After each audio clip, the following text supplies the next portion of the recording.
Yeah, for everyone that is on Facebook, thanks for joining us. This is Let's Talk Show. Today we are going to be talking about the just concluded election in Nigeria. The election was conducted on the 25th of February. That was just a week ago. And so far, so good. There have been controversies surrounding the election. Why the ruling party believe they've won, they're very happy for the result.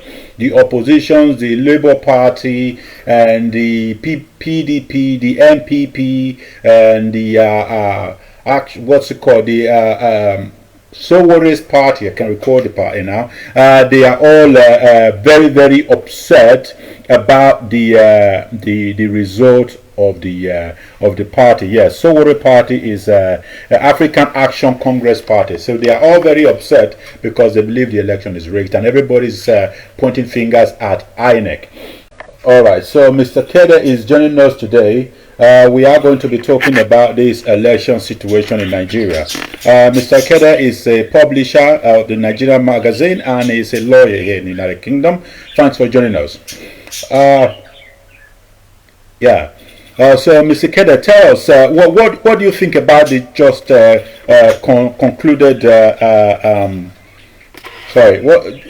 election in Nigeria? Well, what do I think? Where can we start from?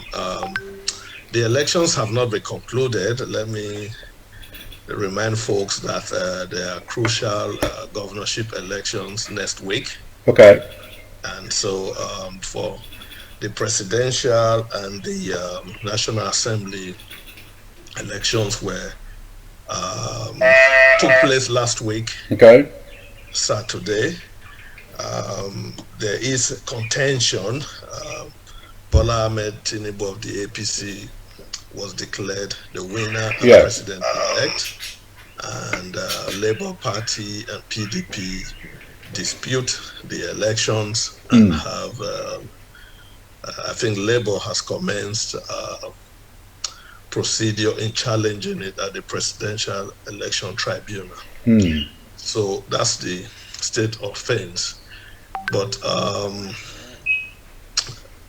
the elections did not go well as envisaged.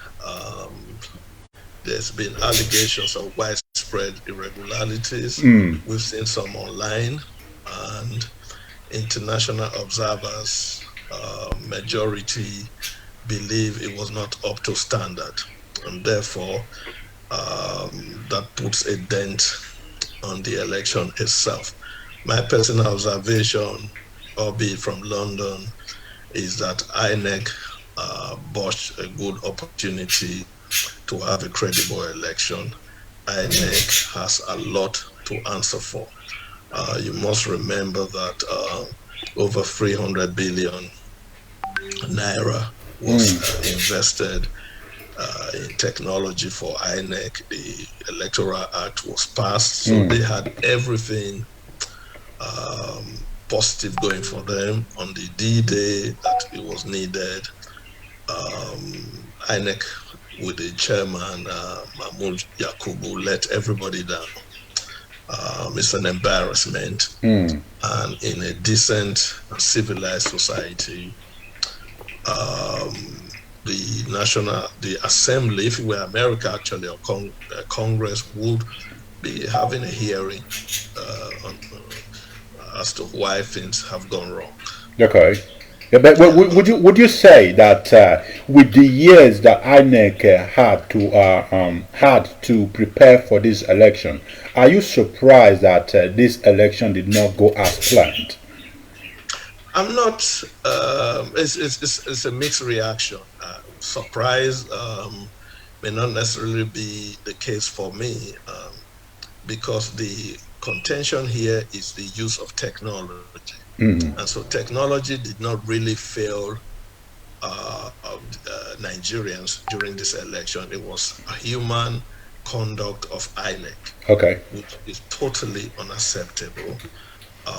You had officials willfully, if I may use that phrase, refusing to even carry out their duty, which, by the way, is a criminal offense. Most people don't know that. So INEC was not prepared. They overhyped their preparedness, and it shows they weren't prepared. I mean, you come into a voting center 2 p.m., you're bringing materials. So for me, it's a two-way street. Either when prepared or they deliberately sabotage the elections.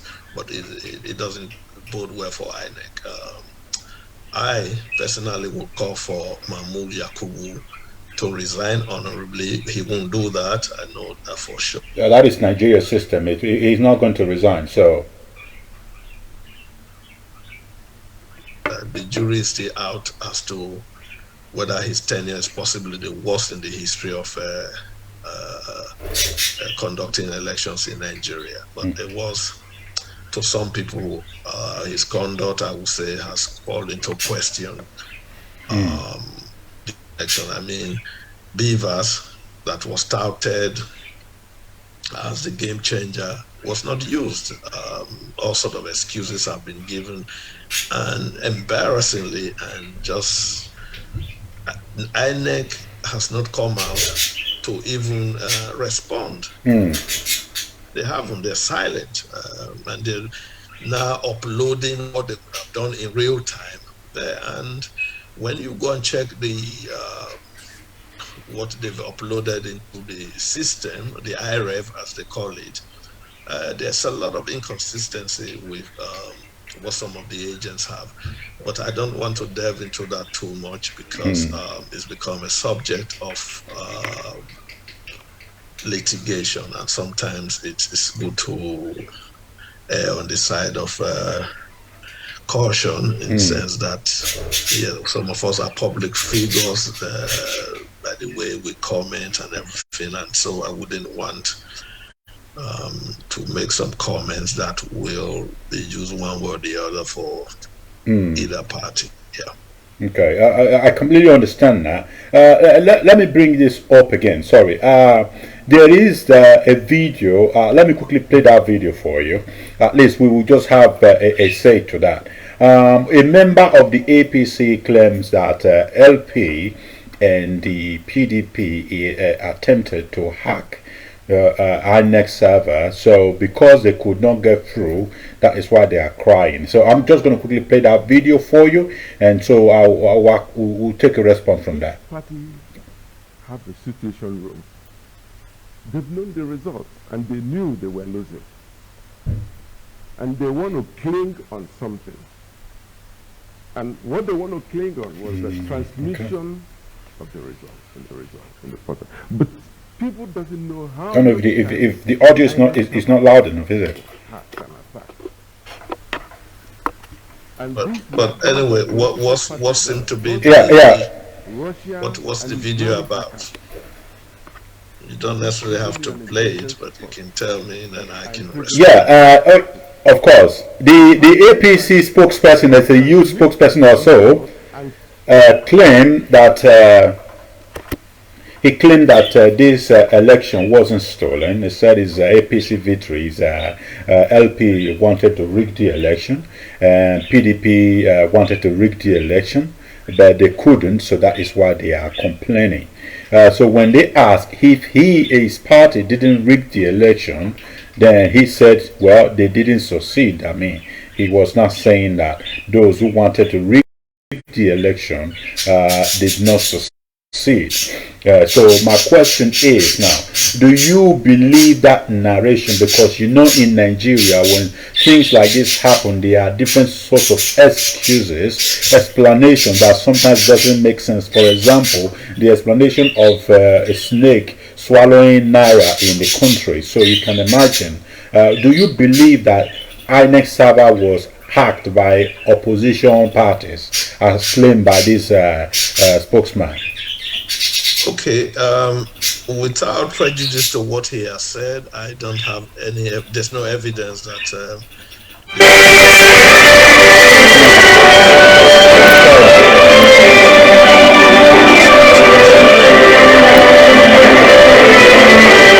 All I can say is that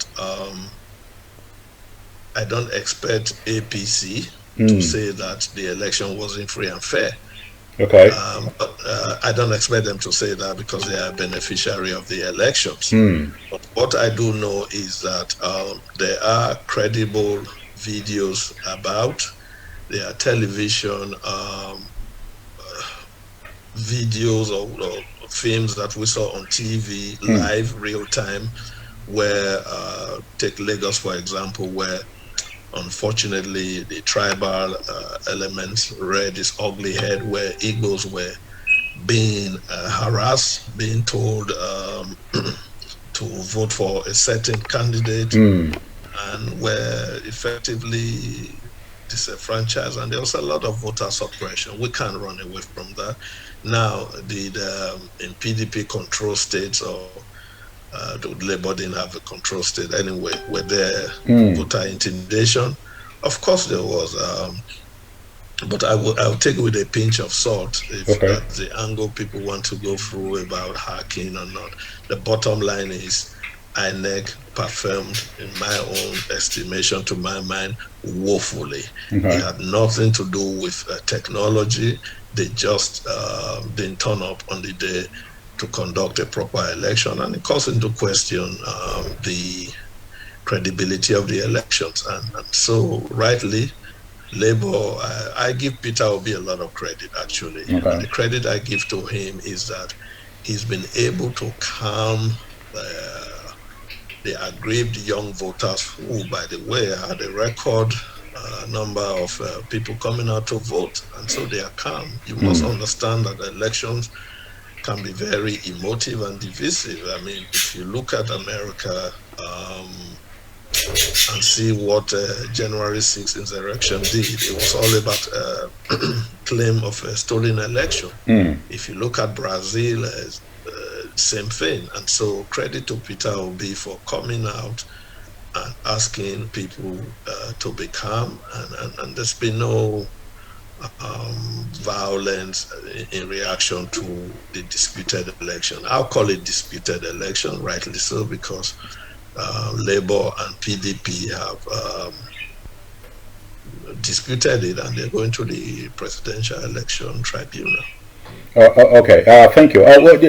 Let's talk about tribunal. We understand that in Nigeria there is this zero confidence in the rule of law. There's zero confidence in the legal system.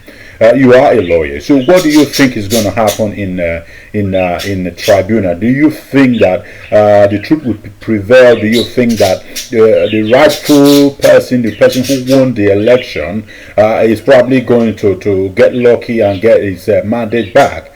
Because as you know very well, part of the legal system, I don't want to generalize it, is more like a bought and sold system. So if they decide to go to a tribunal, what is going to change? Do you think any outcome will redefine the result INEC has already read for the people? Well, let me be on record to say that I wouldn't agree that the judiciary is for sale. I think that's wrong. Comment to make. Is there a trust deficiency or deficit between the people in Nigeria and institutions of government? It's not just the judiciary. I mean, INEC is an institution that is vested with controlling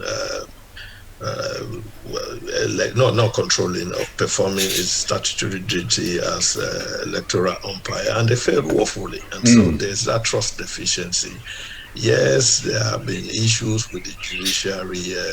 I think the most controversial one was the governor of Imo, who came fourth in an election and ended up being governor.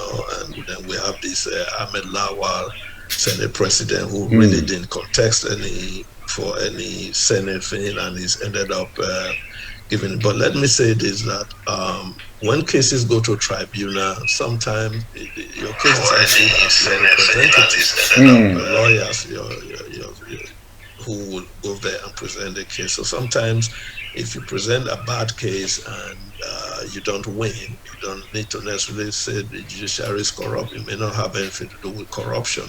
But I think I'm a firm believer in institutions. And in any case, all the eyes of the world will be on the judges that will be handling these cases. And both sides, I know for sure that the Labour Party will enlist very good lawyers. APC will be there defending itself. PDP will. So, truly speaking, I don't think we should speculate as to the outcome. It will just be to monitor it and see what they present.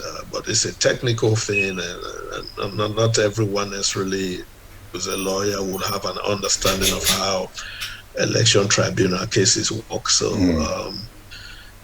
Labour is saying they have a good case, and they're going to present their cases, and it would require, I think it's not just the law actually alone. Labour, I'm sure, will be calling on maybe forensic experts to have a look at the ballot papers, those who voted, and remember that some of the so-called machines did not work as they claim. Some ballot boxes were snatched, beavers were taken away. There was some violence. People were killed. Must remember that. So, as far as I see it, it is going to be about presenting your evidence before the tribunal, and even if the tribunal does not agree, will end up in the Supreme Court anyway. That's my suspicion, that it will possibly end up in the Supreme Court. And yeah, so the Supreme Court again will be deciding who is the lawful president of Nigeria, even if it goes into May 29th, when the new president is sworn in. So, yeah. Yeah, thank you, Mr. Kede. I appreciate your time to explain this part to the viewers and even to myself here. I still have one question for you before we let you go for the day. The Nigerian system now that election is concluded, let's look at the previous administration under the ruling party, the All Progressive Congress. And now the next president is, or the president-elect so far, is the Ahmed Bola Tinubu of the APC as well. With the situation in the country, with lack of currency, corruption, no proper education, because with us going on strike for months, and then we have a situation of no equipment in the hospitals and all of that kind of problem. A power supply with the national grid going completely collapsed for more than 4 to 5 times under this administration.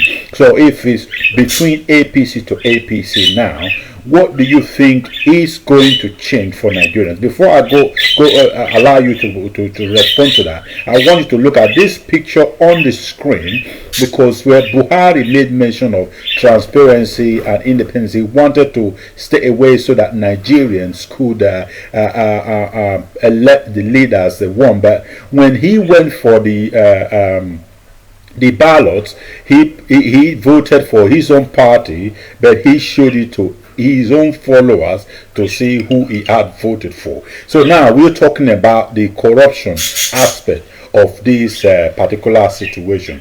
What do you think in Nigeria? What do you think is going to change if Bola Tinubu, for example, because he's still, like you said, still in the process, if Bola Tinubu becomes the actual president?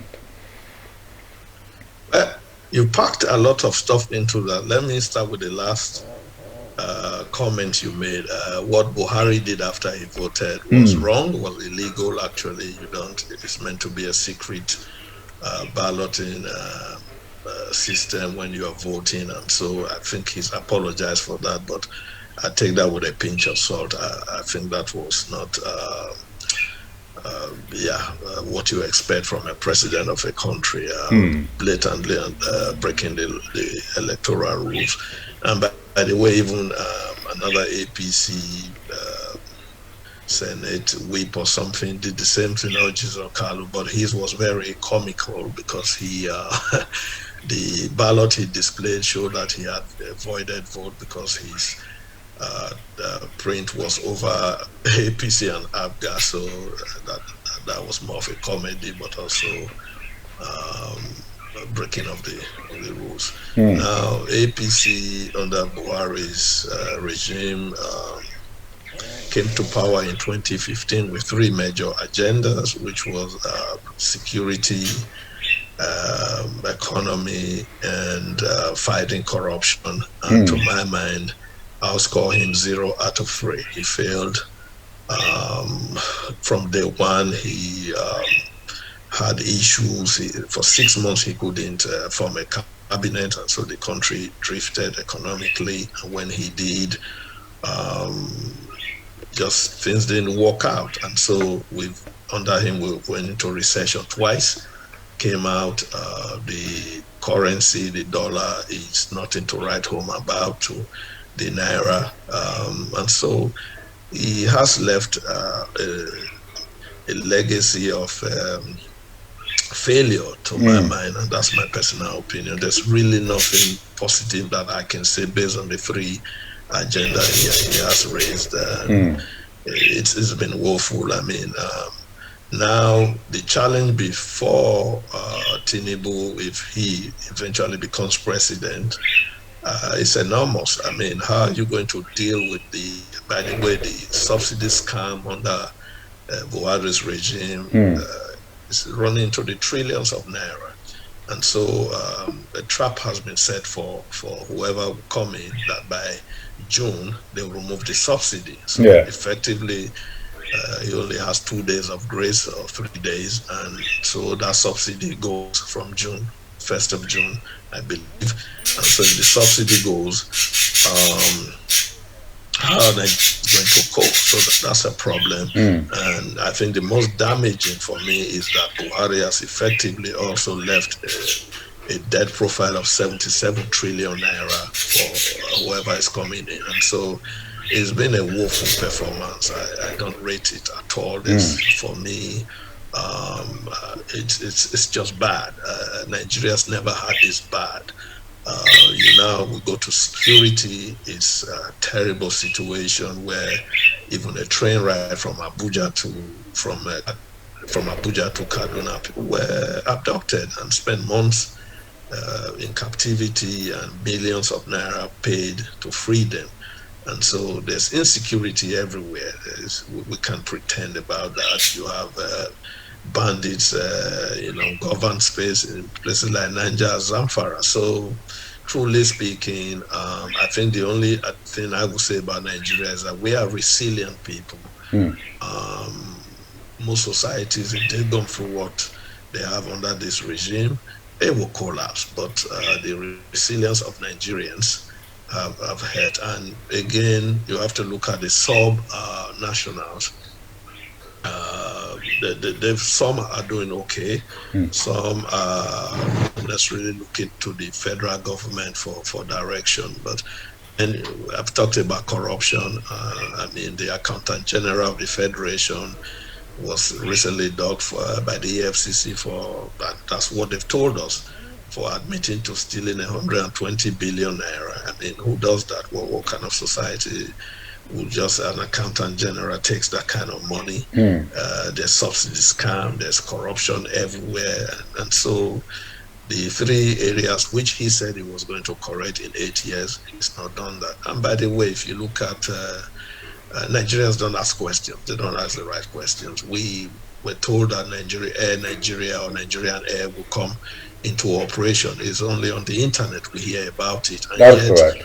A lot of money has been spent on just the design. Logo alone was $3 million, and so the National Assembly has also not performed well at all. But to their credit, I think they did well with the Electoral Act, even though it was a ping pong between them and the president. And eventually that Electoral Act put a dent to so many of them who wanted to benefit from a flawed system. So it's not a good picture one is painting, but my view is that we are equipped as Nigerians to be able to overcome some of these challenges. So I don't envy whoever is going to, if it's Tinubu, it's the same party. And it was also very strange that he said party to party, the governors and Tinubu criticized Buhari for the CBN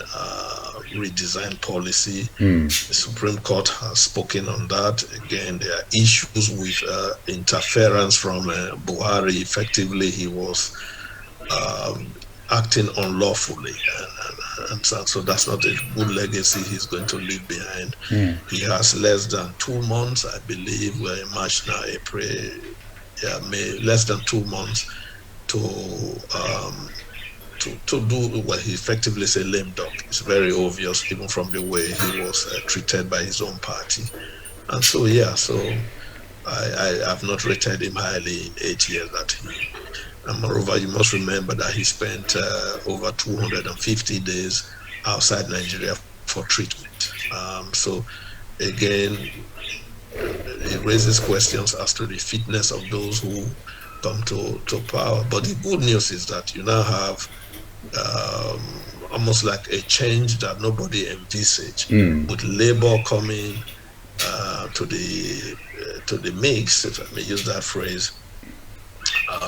A new legislators locally, House of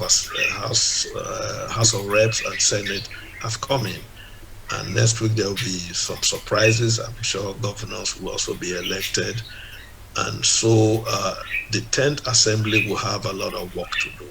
Okay. For me, the first work they have to do on the agenda is INEC. They need to bring Mahmood Yakubu, if he's still there, and for questioning, and he needs to appear before the House and the Senate and explain to Nigerians why he bungled this process and what went on. We have a right to hear, because over almost 400 billion naira was spent, and so there's nothing really to show for because the system didn't work. There was no upload right from the center, so everything was oh no, it failed. It was a complete failure. Woefully. I mean, certainly has nothing to do with the excuses, which is silly excuses to my mind that he's giving. But an investigation is required. We're in a democratic process, and he needs to explain and tell the Nigerian taxpayers why the system failed and has brought embarrassment to us as a nation. I don't think one single observer has anything positive to really say about the process. So it's about process. How do you fix this? So nobody should blame technology. It had nothing to do with the tech. And by the way, on 22nd of November 2022, when these issues that have now happened were raised, he boasted openly, it's on record, that, oh no, we are prepared, it's fake news. Anybody who says beavers will not work will do it real time. Hey, forward to February 25th, 2023, everything he claimed, he did the exact opposite. So he needs to, one, apologize to Nigerians. If he has any shame, I have to be harsh on him, he has to do that. But if he doesn't, then he needs to be brought before the parliamentary, before National Assembly. We should question him as to why he didn't perform well, why INEC failed. Well, Mr. Kede, thank you for taking the time to join us today. Everybody that is just joining us, I can see people have been trying to call in. I see comments on Facebook. I want to say you've been listening to Mr. Kede Aihie, and he lives in the United Kingdom here, and is a lawyer and the publisher of Nigerian magazine. Thank you, sir, for joining us today, and I'm very happy to have you join us. Yeah. Okay, thank you for having me. You're welcome. Have a lovely day. All right, you too. Bye.